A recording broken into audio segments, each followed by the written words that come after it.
Salut les amis, j'espère que vous allez bien. Comme promis dans la précédente vidéo, nous allons parler du 5G ou 5G pour nos amis anglo-saxons. Ce n'est pas trop tôt, ça fait une semaine qu'on attend, et du coup, j'ai plein de questions. Mais avant qu'on commence, je voudrais connaître l'intérêt du 5G car avec mon 4G, je suis capable de télécharger un film de 4 Go en à peine une minute. Oui, ça c'est vrai. Pourquoi la 5G alors que la 4G marche très bien? Eh bien, comme le dirait Monsieur Maurice Blondel, le philosophe, l'avenir ne se prévoit pas, il se prépare.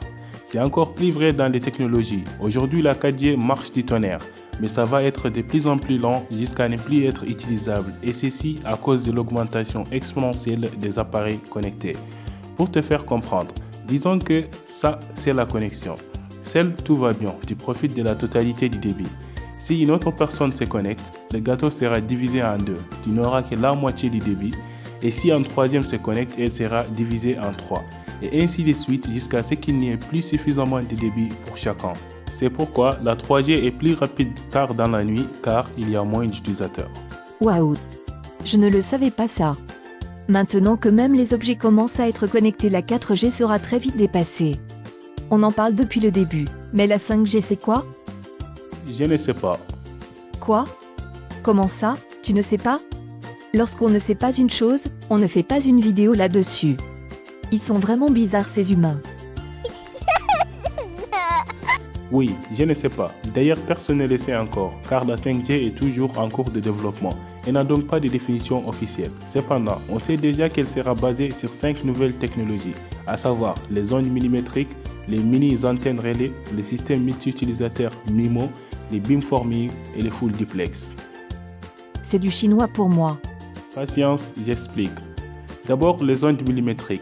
Les appareils électroniques utilisent des fréquences bien définies pour communiquer entre elles. Ces fréquences sont connues pour être réservées. Autrement dit, si un RIM roboticien fabrique un drone et utilise ces mêmes fréquences pour commander son drone, il sera arrêté et enfermé ou amendé, car ces fréquences appartiennent à des gens ou à des sociétés. Le nombre d'appareils connectés étant en constante augmentation, il y a désormais beaucoup trop de données qui transitent dans ces fréquences, ce qui crée des ralentissements dans le réseau, ce qui se traduit par de mauvaises réceptions téléphoniques ou une connexion Internet ralentie. L'idée des ondes millimétriques est d'augmenter justement cette plage de fréquences et diminuer ainsi l'encombrement. C'est une super idée ça. Oui, mais techniquement, c'est un peu plus compliqué que cela.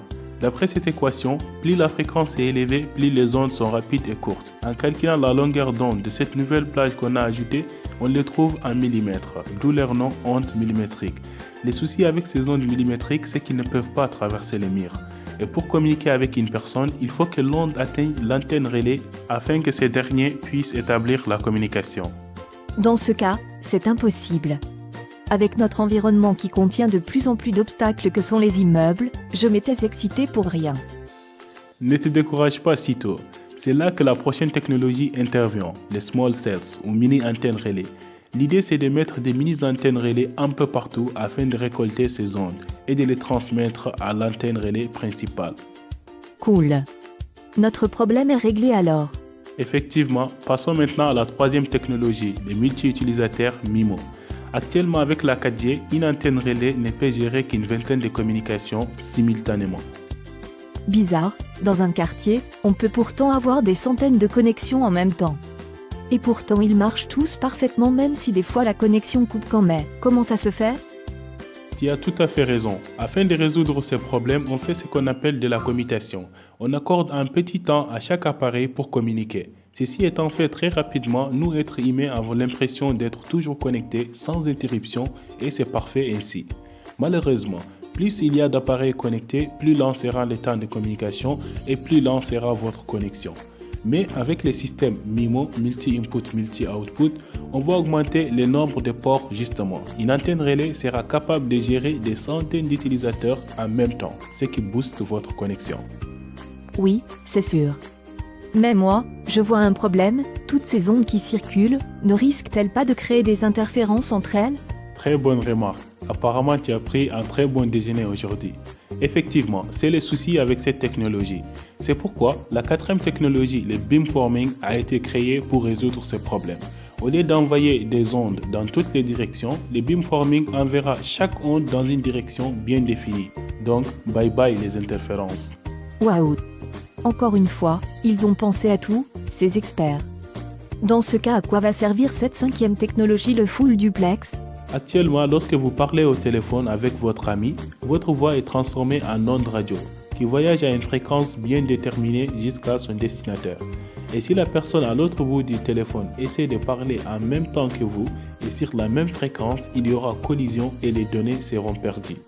Et pourtant, je parle en même temps que mon ami, comment ça se fait? Eh bien, il y a deux moyens. La première, on envoie les réponses à tour de rôle sur la même fréquence. La deuxième solution consiste à utiliser une autre fréquence pour la réception. Puisque tout cela se passe très vite, tu as l'impression que tu parles en même temps que ton ami. Le full duplex, lui, permet d'utiliser la même fréquence ou canal de communication pour l'envoi et la réception des données, et ceci de manière simultanée, ce qui booste la communication, donc la connexion. C'est en combinant toutes ces technologies que nous aurons la 5G, 10 à 100 fois plus rapide que la 4G. Je comprends, mais pourquoi dit-on qu'il sera une révolution pour l'Internet des objets? Prenons l'exemple des voitures autonomes sans conducteur. À 100 km/h et avec la connexion actuelle, il lui faut parcourir 1 mètre pour freiner après avoir détecté un obstacle. Avec la 5G, cette distance est de seulement quelques centimètres. Un autre exemple, un médecin à Francisco pourrait faire une opération à Tunis tout en étant en distance et ceci sans prendre le risque que la connexion se coupe et qu'il ne puisse plus commander le robot qui fait la chirurgie. C'est clair maintenant. Pourrais-tu nous faire un petit résumé? Ça fait quand même beaucoup d'informations. Dans ce cas, c'est parti. En vous connectant sur Internet, vous allez utiliser des ondes millimétriques, plus rapides que celles qu'on utilise aujourd'hui. Ne pouvant pas traverser les obstacles, ils utiliseront des mini-antennes relais présentes un peu partout dans la ville afin de faire parvenir ces ondes à l'une des antennes relais principales. Celui-ci sera en mesure de traiter instantanément ta requête, car ses capacités ont été multipliées. Il va transmettre ton signal à ta destination de manière localisée, évitant ainsi les interférences. Et une fois que ta requête atteint sa cible, la réponse est retournée sur la même fréquence.